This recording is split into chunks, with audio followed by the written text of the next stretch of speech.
Developers create movesets for games, but so do players. Hi folks, it's Falcon, and today on gameranx, 10 unscripted video game moves fans discovered. Starting off at number 10 is Super Smash Bros. Melee's Wave Dancing. Here's probably one of the most famous fan-created moves in a video game, the Wave Dash. Employed by high-level players specifically for Smash Bros. Melee, if you're unfamiliar, that is the GameCube one. This ability was either significantly reduced in effectiveness or just completely cut from future games, but a lot of players loved how this move added a layer of complexity to the game, which is normally pretty mechanically simple. Like Smash Bros. Melee specifically has a competitive scene to this very day, and part of it is because wave dashing. So what is it? Basically, how it works is that you jump in the air and then immediately air dodge diagonally into the ground. This makes your guy slide forward and keep the momentum going from the air dodge, and it makes them slide. Using wave dashing, a skilled player can move much faster around the arena than they normally would by just walking, and it adds a ton of tactical options to the game if you master it.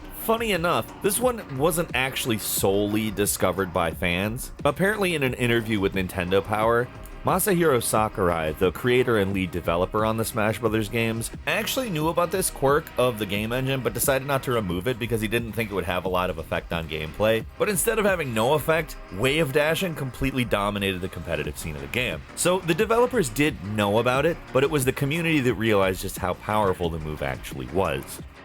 Number 9 is the meat hook jump from Doom Eternal. In the third level of Doom Eternal, you can get the super shotgun, which is just like the regular shotgun, but super. On top of being really powerful at close range, this thing can also get a unique mod called the meat hook. Shoot it at an enemy and it basically works like the hook shot from Legend of Zelda, quickly pulling you towards that demon so you can blast it in the face. The meat hook has an actually very handy secondary ability as well. You can use it to make massive jumps. There are a ton of speedrunning tricks to be exploited in this game, but many of them are just too difficult to pull off for most people. This one, while not exactly simple, is actually one of the easier tricks to replicate. All you need is some kind of pillar between you and the enemy. You just hook shot and then run to the side to get the meat hook's chain wrapped around the pillar. Do it right and you'll get flung way up in the air, way higher than you would ever be able to jump. Using this move makes it possible to skip large portions of certain levels if you know how to do it, which is easier said than done, to be fair. As far as speedrun moves in Doom Eternal, the meat hook jump is one of our favorites, just because it's actually kind of possible to even tell what's going on with it, which is nice. At number 8 is wall bouncing from Gears of War. This is when you slide into cover, cancel the slide, and then aim at another wall to initiate another slide. Wall bouncing is actually kind of similar to wave dancing from Smash Bros. In that it's sort of an exploit of game mechanics and not exactly a bug, but while wave dashing was removed in all the Smash Bros. Games post-Melee, wall bouncing is still alive and well, all the way up to Gears 5. The principles of wall bouncing are fairly straightforward. If you've played Gears of War, you know that if you're close enough, you can press A and you'll automatically slide into cover. On top of that, it's also very possible to cancel out of the cover slide by pressing back on the control stick. Now, if you have two cover locations close together, you can bounce between them by pointing at one cover slot, sliding into it, canceling, then pointing at another cover spot, and doing the same thing. With enough practice doing this move, it can make it a lot harder to hit somebody as they're sliding around constantly rather than lumbering around slowly like you normally do in Gears. The danger is that it's possible to trigger a roll instead of a slide. The roll is a lot slower and leaves you more exposed, so this move requires a bit of practice and some timing expertise if you want to get a lot out of it. While wall bouncing is still a thing in the Gears series, it's not quite the end-all strategy it used to be, at least as far as I can tell. It's pretty damn powerful if you know how to employ it though, especially in combination with a close-range weapon like a shotgun.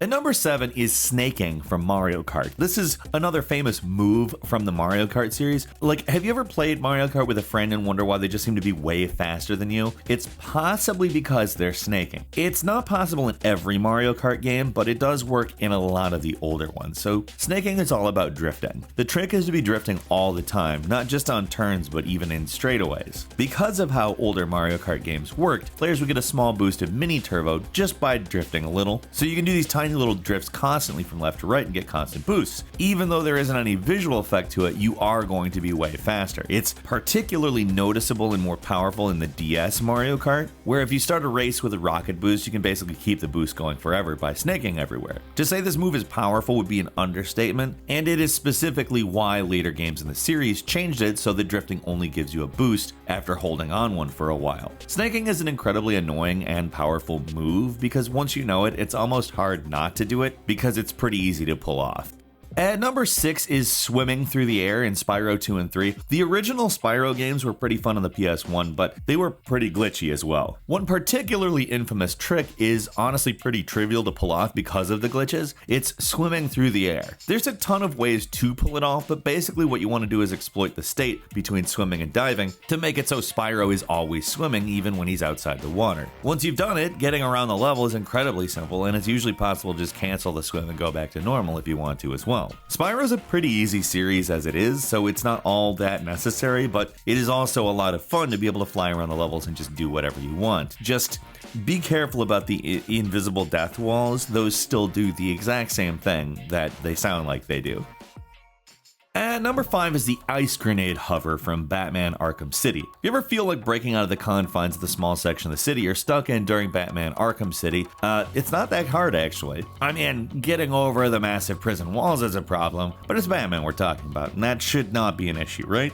Well, it's not if you know a bizarre little glitch that allows you to make Batman ascend high into the air, like way higher than you're ever supposed to go. It's this trick called the ice grenade hover. Well, it doesn't really have that name, but we're gonna call it that. Actually, pulling this off is surprisingly simple. All you have to do is land on a ledge of a building, like Batman would perch on, then face the corner and start throwing ice grenade. The hardest part of this trick is just getting far enough in the game to unlock the ice grenades, but if you've got them, it's not really a problem. If Batman seems to shift forward a little bit after every throw, you're doing it right. Now just keep doing it until Batman hits the corner and he'll shift upwards into the air with every single throw. This is you on the right track, so just keep throwing and Batman will keep going higher and higher and higher, and it's possible to rise above the clouds and beyond with this trick. Now just start gliding.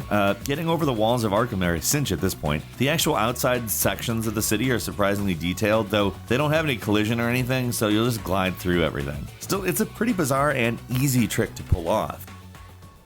And number 4 is the at ease pose from Halo, an interesting one because the move is less about making the game easier or allowing players to access parts of the game they shouldn't, or about becoming overpowered or what you normally see with this type of thing. It's just purely cosmetic. It might sound minor, but this one glitch is basically single-handedly responsible for Halo being a popular game for machinima, aka in-game movies, and this is one of the main tricks employed by the original Red vs. Blue shorts. The move's really simple. If you looked all the way down, then your character's model head doesn't look straightforward, but the gun points down. So doing this made it so Master Chief looked like he wasn't aiming down the gun sights at all time and was standing with his weapon at ease. You can tell pretty easily why this is so useful. If you wanted to make some kind of in-game movie at least, it'd be pretty awkward for characters to be talking with their guns pointed at one another all the time. This glitch makes it possible to have a more neutral pose. Sure, machinima can be found that goes all the way back to games like Quake, but it really exploded into popularity with Halo, and it's this simple little glitch that made it possible.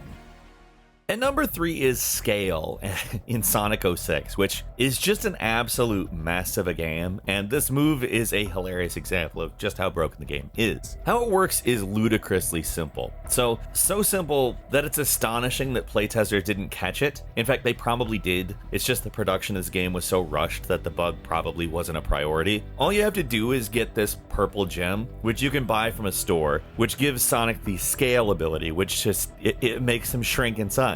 Using it at first, it might seem like the most useless ability ever because it is never required in the game even once. Like, you don't need to use it to go through cracks or sneak around enemies or anything. It's just an optional thing. And another thing, using this ability is supposed to drain your special meter, but a bug makes it so Sonic's special meter just never drains, so you can leave this ability on indefinitely. Again, it sounds useless, but it actually isn't, because if you jump, you'll quickly find that you can just jump again and again and again and again in the air. It's effectively an infinite jump that can easily allow players to get past the boundaries of the game world and just skip through sections you don't want to deal with, which, I mean, it's Sonic 06, so that's a lot of the game. Yes, there is, for some reason, a move that makes Sonic shrink and also makes it so he can jump forever. Can you see why people say this game is a mess? At number 2 is strafe jumping and rocket jumping in Quake. Quake is basically the granddaddy of the multiplayer shooter. Sure, Doom had multiplayer, but it was Quake where multiplayer was king. And a big reason it was so popular was because of the level of depth it had. It wasn't just a brainless blast 'em up arena game, there was strategy involved, and a lot of that strategy came from two unintended places, the strafe jump and the rocket jump. Both of these abilities became gameplay staples of the first-person shooters after Quake, but they were basically unintended in the original game. Both of these are pretty self-explanatory. Strafe jumping takes an advantage of a quirk in the movement of the game that allows players to get continuously faster and faster if they move diagonally at the same time as jumping. You have to keep a steady rhythm going, and it's definitely a thing that takes some practice, but once people are able to master it, they're zipping around the levels at crazy speed. Rocket jumping is even more basic though. It doesn't require nearly the level of practice that strafe jumping does. You just hop in the air, aim at the ground with a rocket, and get propelled through the air with the force of the blast as you don't die from the rocket, which is not normal, but whatever.